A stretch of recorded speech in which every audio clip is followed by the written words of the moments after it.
Hi everyone, welcome to Great Let's Go. I'm Harik and this is Bruce. Welcome. Hi. And today we're going to actually bring you on a little hike up to Mount Royal. We're in Montreal, Canada. And our plan today is to go look for a small stone. Why do you ask we're doing that? Do you want to share? Well, our next big adventure is Camino de Santiago. And on the journey, there's a place there called Cruz de Ferro, the Iron Cross, where everyone brings a little stone to leave, representing letting go of some baggage or letting go of any issues they may have had. In our case, why are you bringing it? What's your thing? I think I just want to bring a piece of home with me, just sort of as a connection, from my home to From one home to another. One home to another. Perhaps Spain will become a home one day. We really love that country. We've been a few times. Really looking forward to the Camino. I've been looking forward to this for many, many years now. It's been on my list for about 10 years, so we're finally getting to do it. For me, I think the stone is kind of representing a new chapter in our lives. We're going to begin a life on the road. We're kind of easing into it this year. So the stone is just letting go of the past a little bit and looking forward to the future. So we're going to head up the mountain and we'll talk a little bit more about the Camino on the way. Yep. So see you in a minute. We'll show you a bit of the mountain as well. So.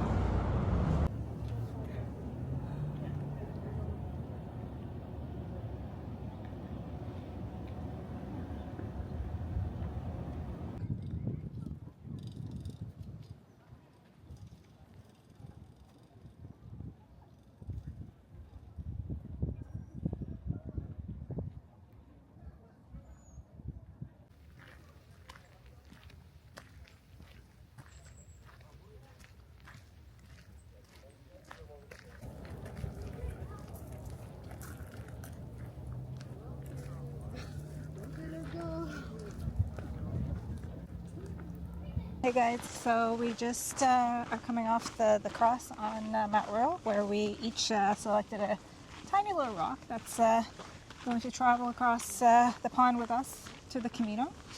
And I guess for me it's just a way of connecting my current home to perhaps a new one where we'll be mostly on the road, and Camino sort of represents that for us.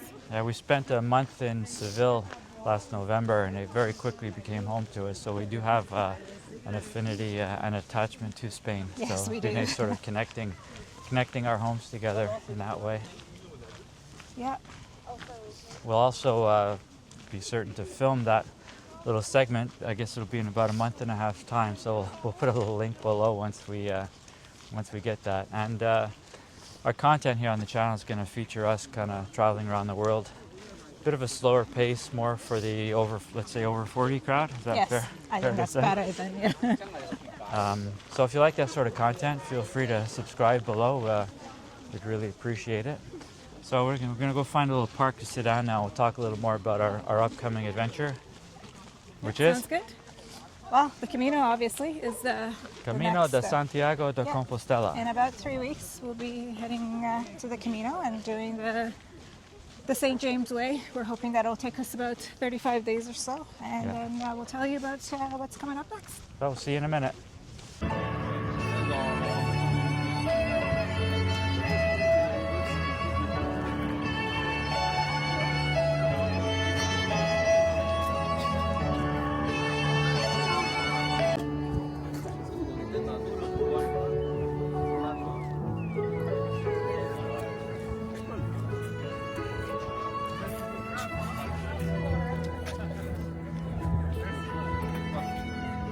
We've just come down from the cross on the top of Mount Royal in beautiful Montreal on a lovely spring day, and there's something sneaking out behind us. Oh, it's a squirrel. Squirrel, good. So we were talking about the Camino a bit. We went up there to pick up a rock, but more about the Camino de Santiago in Spain, your origin story for how we first heard about and got involved in Spain with the Camino. Yeah, it started a long time ago, actually. We watched the movie The Way in 2014. 2014. We were visiting my parents in New Brunswick, and we watched the movie. And at the time, we were debating on doing a longish trip, maybe a summer trip. Because it was going to be your 40th and 50th birthdays. We were trying to celebrate some milestone birthdays.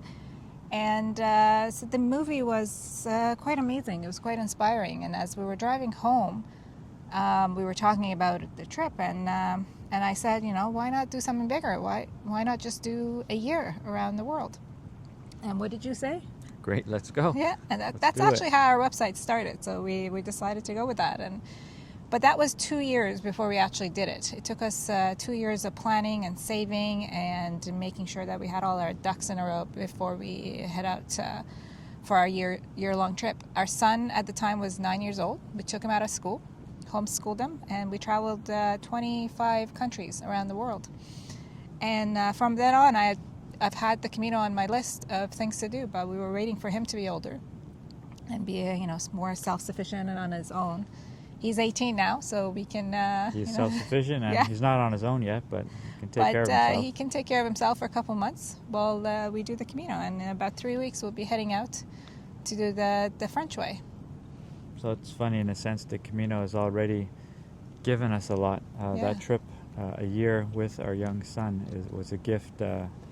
Just incredible gift. So the Camino's already given to us. Now we're going to experience it for real, the actual Camino. 35 days of hiking. And we've been preparing for it the last few months. Making sure that gone up and down this mountain enough times. We've gone up and down this mountain. I've done a few longer walks, 25, 30 kilometer with backpacks.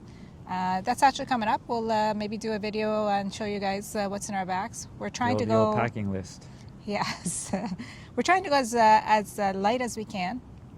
The goal is to not have more than 10 pounds in our bags. Maybe 11 for me. Yeah, so that's... I think we've been fairly successful at that. So that's what we're going to keep it at. And we'll show you in one of the videos what's in our bags. So that's it. If you want to follow along our journey on the Camino, feel free to subscribe. We'd love to have you join us in our journey. And we have a few other things coming up this year too. You want to say where we're going? All right. So once we're back from the Camino, we plan to spend some time in the Maritimes. My family is actually, they live in New Brunswick, so that's where I grew up, and we'll be spending some time on the beach. And at the end of the year, we plan hopefully to spend about a month in Buenos Aires, Argentina.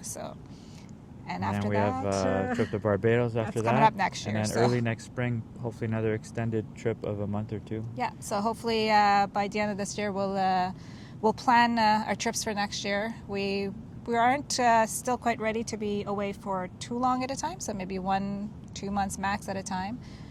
We still have an 18-year-old here, and Bruce's dad still needs our help a little bit. So the plan is to just take 1-2 months off, come back home, then go back out again, and then eventually we'll be on the road much longer. That's it. And if you want some slow travel tips for the older crowd, hopefully we'll have some for you. Yeah. All right. Thanks for tuning in. All right. See you guys later. Bye.